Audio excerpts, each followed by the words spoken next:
श्रोते हो, आता आपण श्री साई सच्चिद ग्रंथाबाबत थोडक्यात जाणून घेऊया. ग्रंथकार अण्णासाहेब दाभोलकर.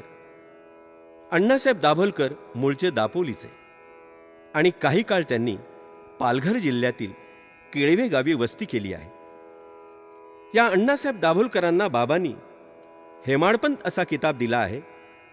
त्या हेमाडपंतांचं म्हणणं असं आहे की हा ग्रंथ मी लिहिला नसून बाबांनी माझ्या हातात लेखणी दिली आणि बाबांनी संपूर्ण ग्रंथ माझ्याकडून लिहून घेतला आहे. ह्या साई सच्चिद ग्रंथाचं मराठी, हिंदी, इंग्रजी, गुजराती, सिंधी, पंजाबी अशा अनेक भाषांमध्ये भाषांतर झाले असून सद्गुरू श्री साईबाबांचा सर्वोत्तम ग्रंथ म्हणून त्याला मान्यता प्राप्त झाली आहे. या ग्रंथाची देश विदेशामध्ये पारायणे केली जातात. हेमाडपंतांनी या ग्रंथामध्ये कथा आडकथा मिळून 150 ते 175 कथा लिहिल्या आहेत. त्यातील प्रामुख्याने एखादी कथा आपण थोडक्यात बघूया. गुरु शिष्याची परंपरा आपल्या भारतवर्षामध्ये फार जुनी आहे. आपण मात्र साईबाबांचे शिष्य नाही, आपण सर्वजण बाबांचे भक्त आहोत. जसे आपण राम भक्त म्हणतो, कृष्ण भक्त म्हणतो, गणेश भक्त म्हणतो, तसे आपण सर्वजण साई भक्त. देवस्वरूप आहेत साईबाबा. आपण सर्वजण साई भक्त आहोत. असाच त्यांचा एक भक्त राधाबाई देशमुख, वय वर्ष 70 ते 75, बाबांच्या दर्शनाला शिर्डीमध्ये आले आहेत. शिर्डीमध्ये आल्यानंतर त्यांनी एक निर्धार केला की मी बाबांकडून गुरुमंत्र घेणार. शिर्डीमध्ये आल्यानंतर प्रथम त्या माधवराव देशपांडे यांना भेटल्या आणि त्यांना सांगितले की मी फार दूरवरून आली आहे आणि मला बाबांकडून गुरुमंत्र हवा आहे. माधवरावांनी सांगितले की बाबांनी आम्हा कोणालाही गुरुमंत्र दिलेला नाही. बाबा कोणालाही गुरुमंत्र देत नाही, तर ते तुला गुरुमंत्र कसा देणार? परंतु राधाबाई देशमुख यांनी मोठा हट्ट धरला की बाबांनी जर मला गुरुमंत्र दिला नाही तर मी आमरण उपोषणाला बसेन. आणि खरोखरीच त्या दुसऱ्या दिवसापासून आमरण उपोषणाला बसल्या. त्यांनी अन्न पाण्याचा त्याग केला. 1 दिवस झाला, 2 दिवस झाले, 3 दिवस झाले, त्यांनी पाण्याचा थेंबही घेतलेला नव्हता. राधाबाईंचे हे उपोषण बघून माधवराव देशपांडेंना चिंता लागली आणि म्हणून ते दुसऱ्या दिवशी साईबाबांकडे गेले आणि त्यांनी बाबांना सांगितले, बाबा, त्या बाईला बोलावून काहीतरी सांगा. आधीच कृश झालेलं त्यांचं शरीर अन्न पाण्या वाचून जर त्यांचं काही बरं वाईट झालं तर फार वाईट घडेल. बाबांनी ठीक म्हटले आणि दुसऱ्या दिवशी पाठव असे सांगितले. दुसऱ्या दिवशी प्रातःसमयी राधाबाई देशमुख बाबांच्या दर्शनाला द्वारकामाईत गेल्या. बाबांनी त्यांना जवळ बोलावलं आणि हाक मारली, आई. बाबा कुठल्याही स्त्रीला माई किंवा आई या नावाने हाक मारीत असत. बाबांनी त्यांना हाक मारली, आई, काय पाहिजे तुम्हाला? राधाबाई म्हणाल्या, बाबा, मी फार दूरवरून आले आहे आणि मला तुमच्याकडून काहीतरी गुरुमंत्र हवा आहे. त्यावर बाबा म्हणाले, आई, मी माझ्या गुरुची फार भक्ती केली. माझ्या गुरुचं माझ्यावर खूप प्रेम आहे. मीही माझ्या गुरुवर फार प्रेम करतो. पण माझ्या गुरूंनी मला कुठलाही मंत्र दिलेला नाही. तर आई, मी तुला मंत्र कसा देऊ? माझ्या गुरूंनी माझ्याकडे 2 रुपये मागितले. ते 2 रुपये मी त्यांना देऊन टाकले. हे 2 रुपये म्हणजे श्रद्धा आणि सबुरी. आई, या 2 रुपया व्यतिरिक्त माझ्या गुरूंनी माझ्याकडे काहीही मागितलेले नाही. आई, माझ्या गुरुने जर मला कुठलाही मंत्र दिलेला नाही तर मी तुला मंत्र कसा देऊ? आई, तू फक्त माझ्याकडे अनन्यपणे बघ. मीही तुझ्याकडे अनन्य भावाने बघतो. आई, तुला सहज परमार्थ प्राप्त होईल. आणि ज्या वेळेला राधाबाई देशमुख यांनी बाबांकडे अनन्य भावाने बघितले, तेव्हा त्यांच्या मनामध्ये गुरुमंत्राविषयीची जी तळमळ होती, ती तळमळ पार नाहीशी झाली आणि अतिशय आनंदी मनाने त्यांनी बाबांच्या चरणावर डोके ठेवले आणि आपली व्रतनिवृत्तीही केली आणि अत्यंत तृप्त मनाने त्यांनी बाबांची आज्ञा घेतली. या कथेद्वारे सद्गुरू श्री साईबाबांनी हेमाडपंतांना श्रद्धा आणि सबरीचा महामंत्र देऊन अनुग्रहित तर केलेच, परंतु साईबाबांनी ह्या कथेद्वारे अखिल मानव जातीला श्रद्धा आणि सबरीचा महामंत्र दिला आहे. साईबाबा म्हणतात, जो कोणी श्रद्धा आणि सबुरीची धुनी आपल्या हृदयात पेटवतो, त्या धुनी शेजारी मी येऊन बसतोच आणि त्याचा उद्धारही करतो. हे माझं ब्रीद आहे. अशा सद्गुरू साईनाथांना आपण त्रिवार वंदन करूया. ओम साईराम. साईबाबा एक उत्तम धन्वंतरी आहेत. सुरुवातीला ते औषध आणि उदी देत असत, त्यानंतर फक्त उदी द्यायला लागले. परंतु बाबांच्या केवळ कृपाकटाक्षाने, बाबांच्या केवळ दर्शनाने अगणित भक्तांचे रोग पीडा नाहीशा झाल्या. मनाची चंचलता दूर झाली. आजही बाबांच्या केवळ दर्शनाने मन प्रसन्न होते. दुःख भोगाचा विसर पडतो. मनाला स्थिरता येते. जीवनात निर्भयता येते. हा बाबांच्या केवळ दर्शनाचा महिमा आहे. म्हणून साईबाबांचं होऊन राहणे, त्यांची भक्ती करणे हाच सर्व पुरुषार्थ प्राप्त करण्याचा सहज मार्ग आहे, यात जराही संदेह नाही.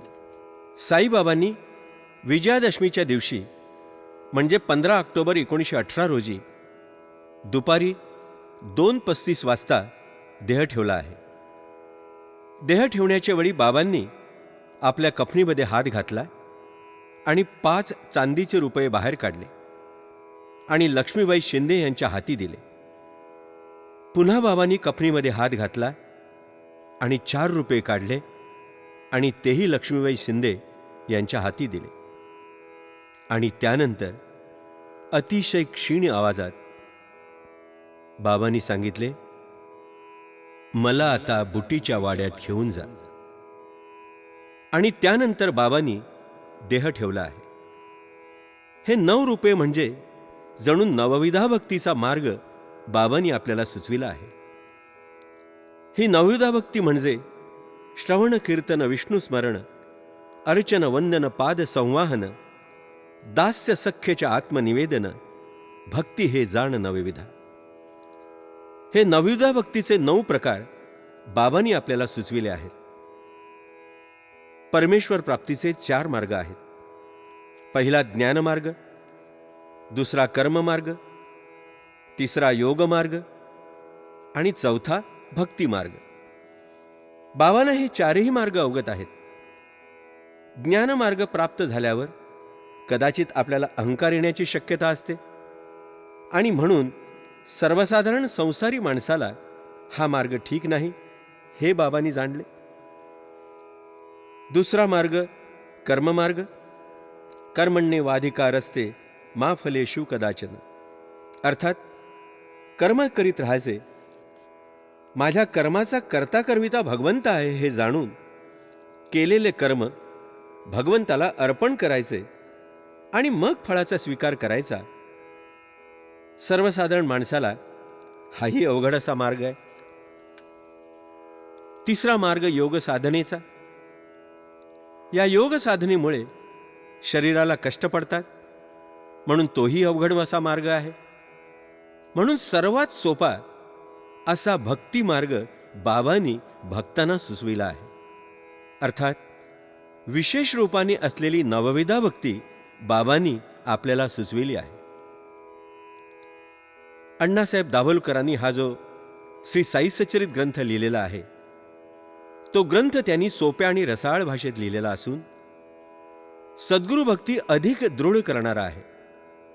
जसा रामायण ग्रंथ आहे, महाभागवत ग्रंथ आहे की जितका वाचावा तितकी त्याची गोडी वाढत जाते, तसा हा श्री साई सच्चरित ग्रंथ रसमय असून सर्व पुरुषार्थ प्राप्त करून देणारा आहे. श्रोते हो, श्री साई सच्चरितातील काही ओवी आता आपण बघूया. मज जो गाई वाडे कोडे, माझे चरित्र माझे पवाडे, तयाची या मागे पुढे चोहीकडे उभाची. वरी एक सांगतो श्यामा, प्रेमे घेईल जो मन्नामा, तयाच्या मी सकल कामा, पूर्वी प्रेमा वाढवी. सोडून या लाख चतुराई, स्मरा निरंतर साई साई. बेडा पार होईल पाही, संदेह काही न धरावा. माझा माणूस देशावर, असो का हजारो कोस दूर. आणि न जैसे चिडीचे पोर, बांधून दोर पायास. माझिया भक्तांचे धामी, अन्न वस्त्रास नाही कमी. ये अर्थी श्री साई दे हमी, भक्तांसी नेहमी अवगत. तुम्ही कोणी कुठे यसा, भावे मज पुढे पसरिता पसा. मी तुमचिया फावा सरिसा, रात्रंदिसा उभाचे. कुठेही जा दुनियेवर, मी तो तुम्हा बरोबर. तुम्हा हृदयच माझे घर, अंतर्यामी तुमचे मी. बाबा पुढे म्हणतात, झालो जरी गत प्राण, वाक्य माझे माना प्रमाण. माझी हाडे तुर्वती मधून, देतील आधार तुम्हास. मी काय पण माझी तुर्वत, तुर्वत म्हणजे समाधी. मी काय पण माझी तुर्वत, तुम्हा सवे राहील बोलत. ज्योतिष अनन्य शरणागत, राहील डोलत त्यासवे. डोळ्या आड होई नाही चिंता, करू नका तुम्ही मज करिता. माझे हाडे ऐकाल बोलता, हित गुज करिता तुम्हा सवे. मात्र माझे करा स्मरण, विश्वासयुक्त अंतःकरण. ठेवा करा निष्काम भजन, कृतकल्याण पावाल. ओम साईराम, ओम साईराम, ओम साईराम. श्रोते हो, आज लाखो भक्त रोज श्री क्षेत्र शिर्डी येथे जात असतात. त्या ठिकाणी गेल्यानंतर गुरुपादुका स्थान, द्वारकामाई, समाधी मंदिर या पवित्र स्थानांचे दर्शन घेतात. या पवित्र स्थानाव्यतिरिक्त तिथे अनेक महत्त्वपूर्ण स्थाने आहेत की ज्याची भक्तांना ज्या प्रमाणात माहिती पाहिजे त्या प्रमाणात ती माहिती नसते. ती माहिती आपण करून घेतल्यास बाबांच्या विषयीची आपली भक्ती निश्चितच वाढीस लागेल आणि बाबांशी आपण जास्त एकरूप व्हाल. द्वारकामाई ही बाबांनी केलेल्या अनेक लीलांची साक्षीदार आहे. द्वारकामाई ही साईबाबांची मातृशक्ती आहे. बाबांची ही मातृशक्ती भक्तांची नित्य काळजी घेणारी आणि भक्तांचे नित्य रक्षण करणारी आहे. या द्वारकामाईचा महिमा बाबा मोठ्या प्रेमाने गातात. हीच आपुली द्वारका माता, मशिदीचे या अंकी बैसता. लेकुरा देई ती निर्भयता, चिंतेची वार्ता नुरेची. मोठी कृपाळू ही मशिद माई, भोळ्या भाविकांची ही आई. कोणी कसाही पडो अपाई, करील ही ठाईच रक्षण. एकदा हिसे जो अंकी बैसला, बेडा तयाचा पार पडला. सावलीत हिसे जो पहुडला, तो आरूढला सुखासनी. मशिदीच्या अंकी बसणे म्हणजे साईबाबांना पूर्ण शरण जाणे. अशा शरण आलेल्यांचे रक्षण द्वारकामाई करतेच, हे बाबांचे ब्रीद आहे. साईबाबा म्हणतात, ही द्वारका नाही तर द्वारकामाई आहे. द्वारका बुडणारी आहे तर द्वारकामाई आम्हाला तारणारी आहे. कशी? ह्याच द्वारकामाईत बसून बाबांनी धुनीमध्ये हात घातला आणि दूरवर असलेल्या लोहारणीच्या मुलीचे प्राण वाचविले.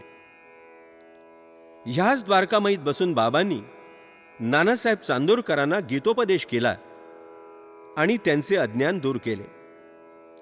याच द्वारकामाईत बसून बाबांनी पाण्याने दिवे लावले आणि ग्रामस्थांचे विकल्प दूर केले. याच द्वारकामाईत बसून बाबांनी इंद्राला आवाहन केले आणि शिर्डीतील ग्रामस्थांचे अतिवृष्टीपासून रक्षण केले. याच द्वारकामाईत बसून बाबांनी उकळत्या हंडीत हात घातला, परंतु अग्नी बाबांना स्पर्श करू शकला नाही. याच द्वारकामाईत बसून बाबांनी आपल्या भक्तांचे दुःख, रोग, पीडा नाहीशा केल्या आणि त्यांचे रक्षण केले. अशी ही द्वारकामाई बाबांनी केलेल्या अनेक लीलांची साक्षीदार आहे. या द्वारकामाईत प्रवेश करता क्षणीच आपल्याला दर्शन होते ते बाबांच्या बसण्याच्या शिळेचे. त्यावर लिहिलं आहे, स्टोन ऑन विच बाबा यूज टू सिट. बाबांची बसण्याची जागा. या शिळेसमोर बसून आपल्याला बाबांचे नामस्मरण करता येते. या शिळेवर बाबा बसलेले असून बाबा आपल्याला आशीर्वाद देतात असा अगणित भक्तांचा अनुभव आहे. त्या शिळेच्या समोर एक कासवाची प्रतिकृती आहे. भगवान महाविष्णूंनी घेतलेल्या कूर्म अवताराची ही प्रतिकृती आहे. जगाच्या पाठीवर आपण कुठेही गेल्यावर या कुर्माचे स्मरण करता क्षणीच आपण द्वारकामाईशी जोडले जातो आणि तत्क्षणीच आपल्याला श्री साईबाबांचा आधार व कृपा प्राप्त होते. हा या कुर्माच्या स्मरणाचा महिमा आहे. त्या कुर्माचेही दर्शन अत्यंत लाभदायी आहे. याच द्वारकामाईत बाजूला एक चूल आहे. या चुलीवर बाबा स्वतः अन्न शिजवीत असत आणि अन्न शिजताना बाबा उकळत्या हंडीत हात घालीत असत. बाबांनी जरी उकळत्या हंडीत हात घातला तरी अग्नी बाबांना स्पर्श करीत नसे, कारण बाबांची पंचमहाभूतावर सत्ता आहे.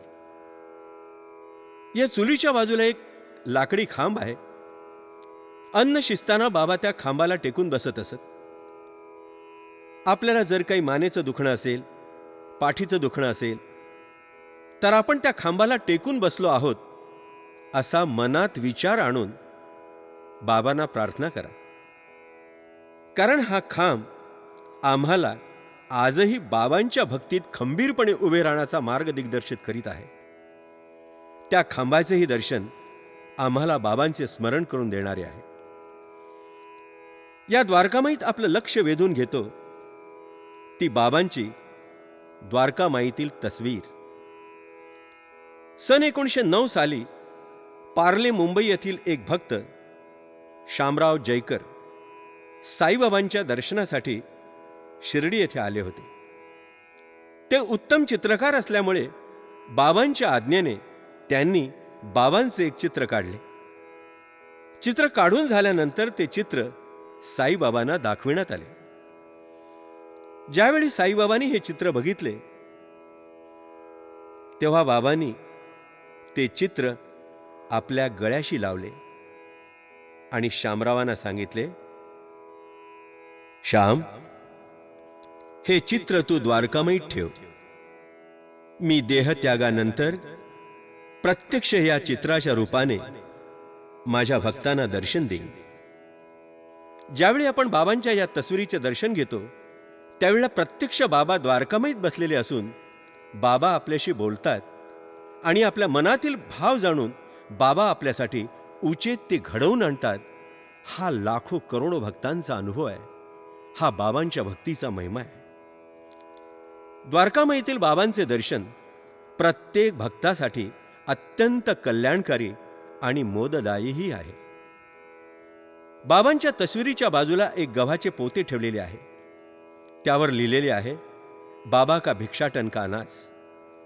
बाबांचा एक भक्त बालाजी पाटील नेवासकर आपल्या शेतातील सर्व धान्य बाबांना आणून देत असे आणि बाबा देतील तेवढेच धान्य ते स्वीकारित असत.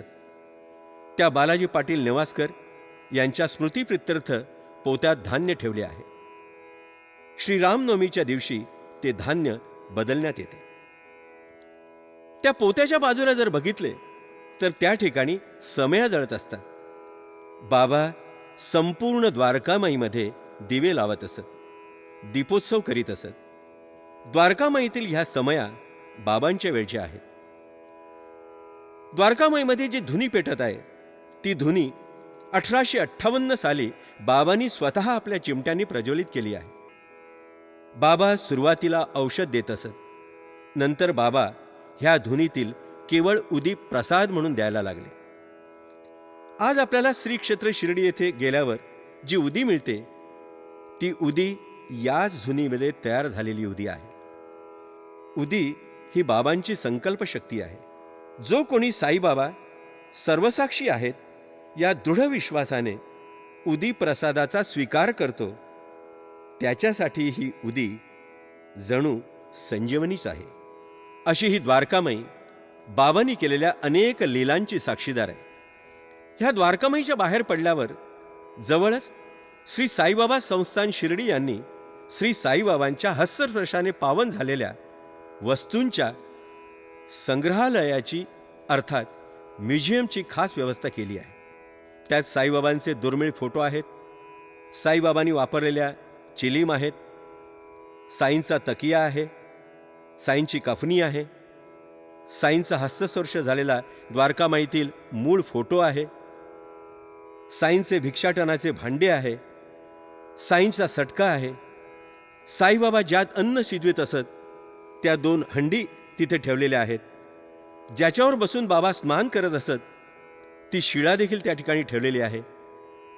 साईबाबांनी ज्या जात्यावर गहू दळले ते जातं आणि साईंनी देहत्याग केल्यानंतर ज्या पलंगावर बाबांना स्नान घालण्यात आले तो पलंग इत्यादी वस्तूंचे दर्शन साईबाबांच्या वस्तू संग्रहालयात आपल्याला होते. त्याचप्रमाणे श्रीराम, श्री लक्ष्मण, श्री सीतामय्या, हनुमंत, श्रीकृष्ण आणि दत्तात्रेय भगवान यांच्या मूर्ती, तसेच एक सुंदर कातीव रथ, साईबाबांचे वाहन असलेला श्यामसुंदरचे दालन इत्यादींचे हे दर्शन साईंच्या वस्तू संग्रहालयात आपल्याला होते. साईबाबांच्या ह्या वस्तू संग्रहालयाचा आपण अवश्य भेट द्या. द्वारकामाईच्या बाहेर पडल्यावर बाजूलाच बाबांचा भक्त अब्दुल्ला यांचं घर आहे, ज्याला अब्दुल्ला कॉटेज म्हणतात. त्याच्या बाजूला बाबांची चावडी आहे. या चावडीमध्ये बाबा एक दिवस आड झोपत असत, एक दिवस द्वारकामाईमध्ये झोपत असत. द्वारकामाईच्या बाजूलाच हनुमान मंदिर आहे. द्वारकामाईपासून थोड्या अंतरावर शनी मंदिर, गणेश मंदिर, शिवमंदिर आहे. साईबाबांनी ह्या सर्व मंदिराचा जीर्णोद्धार केला आहे. या मंदिराच्या जवळच बाबांचे समकालीन भक्त यांच्या समाधी आहेत. यानंतर आपलं लक्ष वेधून घेते लेंडी बागेतच आपल्याला भगवान दत्तात्रेयाचं दर्शन होतं.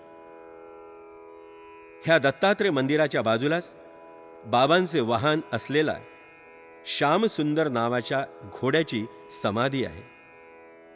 साईबाबांनी देहत्याग केल्यानंतर श्यामसुंदर आपले दोन्ही पाय वर करून बाबांच्या समाधीला नमस्कार करीत असे. या श्यामसुंदरचे वैशिष्ट्य असे की बाबांचे समकालीन भक्त हरी सीताराम दीक्षित, माधवराव अर्थात श्यामा देशपांडे, हेमाडपंत दाभोलकर, बायजाबाई, नानासाहेब चांदोरकर, दासगणू महाराज, मेघा हे श्रेष्ठ भक्त ज्याप्रमाणे साईबाबांवर निष्काम प्रेम करीत असत त्याचप्रमाणे अश्वयोनीत असूनही त्या श्यामसुंदरच्या समाधीचेही दर्शन आपल्याला साई भक्तीचे स्मरण करून देते.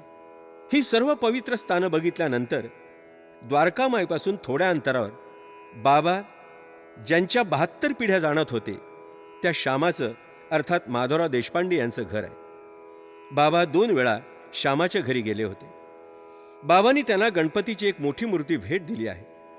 त्या मूर्तीचं आजही आपल्याला दर्शन होतं. श्यामा देशपांडे यांच्या घरालाही आपण अवश्य भेट द्या. त्यांच्या घराच्या बाजूला लक्ष्मीबाई शिंदे यांचं नूतनीकरण झालेलं घर आहे, ज्यांना बाबांनी देहत्याग करताना चांदीचे 9 रुपये दिले. ते 9 रुपये लक्ष्मीबाईने एका फोटो फ्रेममध्ये ठेवलेले आहेत. बाबांचा हस्तस्पर्श झालेल्या त्या चांदीच्या 9 रुपयांचे दर्शनही आपल्याला त्या ठिकाणी होते. ह्या लक्ष्मीबाई शिंदे एके दिवशी संध्याकाळी बाबांच्या दर्शनाला गेल्या होत्या. त्यावेळी बाबा द्वारकामाईत बसले होते. बाबांनी लक्ष्मीबाईला सांगितले, माई, मला भूक लागली आहे, काहीतरी खायला करून घेऊन ये. लक्ष्मीबाई लगबगीने आपल्या घरी गेल्या आणि त्यांनी भाकऱ्या भाजल्या. त्या भाकऱ्या आणि कांदा एका ताटात घेऊन द्वारकामाईत आल्या. लक्ष्मीबाईने ते ताट बाबांना दिलं. बाबांनी ते ताट घेतलं आणि बाजूला बसलेल्या कुत्र्याला त्या भाकऱ्या खायला दिल्या. त्यावर लक्ष्मीबाई बाबांना म्हणाल्या, बाबा, मी इतक्या लगबगीने जाऊन तुमच्यासाठी भाकऱ्या आणल्या आणि तुम्ही त्या कुत्र्याला देऊन टाकल्या.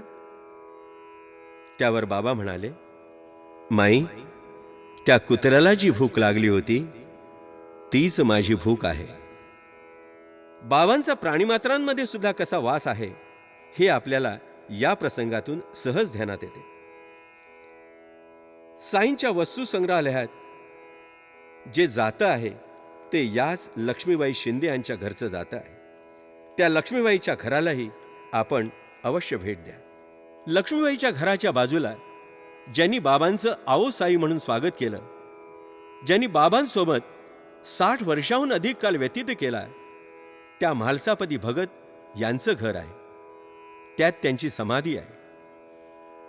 बाबांनी म्हालसापती भगत यांना अनेक वस्तू दिल्या आहेत.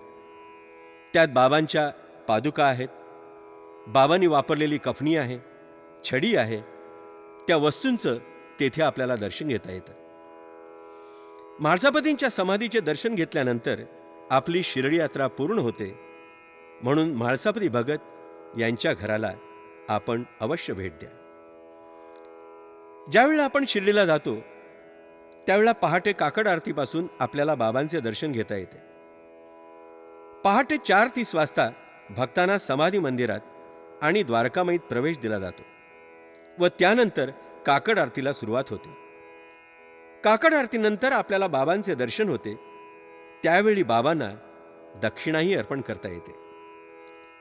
त्यानंतर पुन्हा दर्शनाला सुरुवात होते. त्यावेळी आपण बाबांना जे काही अर्पण करायचे असेल ते आपल्याला करता येते. मध्यान्ह आरतीपर्यंत बाबांच्या दर्शनाची गर्दी सुरूच असते. मात्र बाबांच्या मुखदर्शन गेटमधून आपल्याला समाधी मंदिरात जाता येते व बाबांचे यथासांग दर्शन घेता येते. आपला काही नित्य परिपाठ असेल तर त्याचे वाचनही आपण तिथे करू शकतो. रात्र 10 पर्यंत साईंच्या मुखदर्शन गेटमधून समाधी मंदिरात जाऊन आपल्याला बाबांचे फक्त दर्शन घेता येतं. श्रोतेहो, आपण बाबांच्या शिर्डी दर्शनाचा महिमा ऐकला. आता आपण बाबांच्या समाधीचा महिमा बघूया. सन 1918 विजयादशमीच्या दिवशी बाबांनी देह ठेवलाय. सन 1918 ते 1954 पर्यंत समाधी मंदिरामध्ये फक्त बाबांची समाधी होती. सन 1954 साली बाबांचे भक्त श्री साई शरणानंद यांच्या हस्ते बाबांच्या मूर्तीची प्रतिष्ठापना करण्यात आली आहे. ही मूर्ती मुंबईतील बाबांचे एक भक्त वसंत बालाजी तालीम यांनी बनविलेली आहे. बाबांची ही मूर्ती बनविताना तालीम यांना विविध अनुभव आले. मूर्ती घडवताना त्यांची नेहमीची पद्धत अशी होती की पहाटे 4 वाजता ते मूर्ती घडविण्यासाठी सुरुवात करीत असत आणि संध्याकाळी 7 वाजता आपलं काम थांबवीत असत. काम बंद केल्यानंतर ते मूर्तीवर कपडा टाकून मूर्ती झाकून ठेवीत असत. मूर्ती घडविण्यासाठी संस्थानने त्यांना श्री साईबाबांचे उपलब्ध सर्व फोटो दिले होते. त्याप्रमाणे मूर्ती घडविण्याचे काम ते करीत असत. मात्र बाबांचं नाक कसं होतं ते तालीमच्या ध्यानात येईना. म्हणून साईबाबांचे नामस्मरण करीत ते एके दिवशी रात्री झोपी गेले. ते त्याच विचारात मग्न होते की बाबांचं नाक कसं घडवायचं. दुसऱ्या दिवशी प्रातःसमयी जेव्हा ते उठले आणि मूर्तीजवळ गेले तर मूर्तीवर जो कपडा टाकला होता तो कपडा काढलेला होता आणि प्रत्यक्ष श्री साईबाबा तालीम समोर उभे होते. श्री साईबाबांनी तालीमला म्हटले, बेटा तालीम, तू मेरी नाक देखना चाहते हो ना, देख लीजिए.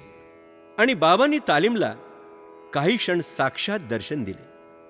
त्यानंतर तालीमने मूर्ती पूर्ण केली. तालीम पुढे म्हणतात की संपूर्ण मूर्ती तयार झाली, परंतु बाबांच्या मांडीखालचा जो भाग होता तो घडविण्यासाठी कठीण असा भाग होता. जर घडविताना काही कमी जास्त झाले तर संपूर्ण मूर्ती पुन्हा बनवावी लागेल, म्हणून तालीमना मनामध्ये चिंता लागून गेली. तालीमने बाबांचं नामस्मरण केलं आणि मनातल्या मनात बाबांना प्रार्थना केली, बाबा, ही मूर्ती तुम्ही पूर्ण करून घ्या.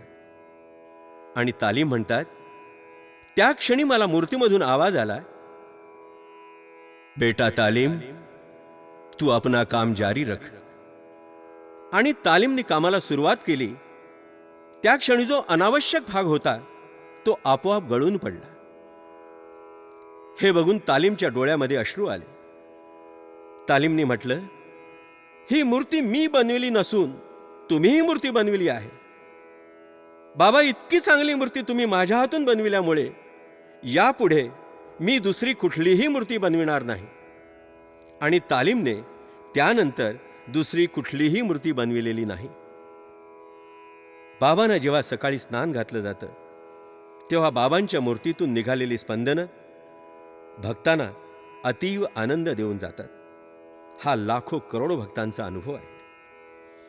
पनवेलचे आंतरराष्ट्रीय ख्यातीचे श्रेष्ठ साई भक्त श्री नारायण बाबा यांना त्यांच्या पनवेलच्या मंदिरात जशी समाधी मंदिरात बाबांची मूर्ती आहे,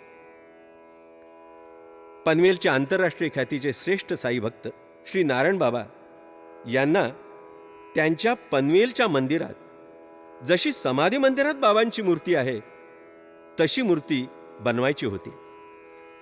आणि म्हणून त्यांनी जगातील जगद्विख्यात शिल्पकार डॉक्टर तिलोके यांना अमेरिकेहून शिर्डी येथे आणले. डॉक्टर तिलोके जेव्हा नारायण बाबांसोबत समाधी मंदिरात प्रवेश करते झाले तेव्हा बाबांची मूर्ती बघून त्यांना इतका आनंद झाला की साईबाबांच्या मूर्तीसमोर त्यांनी लोटांगण घातले. आणि त्यानंतर नारायण बाबांना त्यांनी सांगितले, नारायण बाबा, मीच काय पण जगातला कुठलाही शिल्पकार बाबांच्या कृपेशिवाय अशी मूर्ती बनवू शकत नाही. कारण प्रत्यक्ष श्री साईबाबा या मूर्तीमध्ये बसलेले आहेत, म्हणून मलाही बाबांची अशी मूर्ती बनविता येणार नाही. भक्तगण हो, बाबांचे ह्या मूर्तीचे दर्शन म्हणजे प्रत्यक्ष बाबांचे दर्शन आणि कृपाप्रसादही. एका मुलाखतीमध्ये साईबाबाने विचारले की बाबा, तुमचे नाव काय? आणि साईबाबांनी उत्तर दिले, लोक मला साईबाबा म्हणतात. एका मुलाखतीमध्ये साईबाबांना विचारले, बाबा, तुमचं नाव काय?